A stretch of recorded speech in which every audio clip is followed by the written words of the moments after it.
వాళ్ళ నేర్చుకుంటారు. సెకండ్కి వచ్చేసరికి పర్ఫెక్ట్ అయిపోతారు. కాబట్టి ఇక్కడ 1 to 7 వరకు నెంబర్స్ అయితే ఐడెంటిఫికేషన్ అందరు చేయగలుగుతారు. సెకండ్ 5th క్లాస్ వరకు.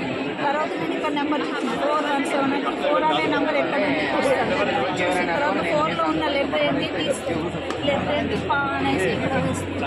నెక్స్ట్ 1 అనేది 1లో ఏముంది నా అనే అక్షరం. ఈ వర్క్ మీరు చేయాలి, ఈ వర్క్ పిల్లలు చేయాలి. అంతే మేడం, ఇది నెంబర్లు మీరు పెట్టాలా? నెంబర్ పిల్లలు ఇది పెట్టాలి. పిల్లలు ఇది తీసుకుంటే 7 ఐడెంటిఫై చేస్తారు. 7 ఎక్కడ ఉంది అంటే ఈ లెటర్ వాళ్ళే తీస్తారు. పిల్లలే తీసి మళ్ళీ ఇక్కడ వేస్తారు.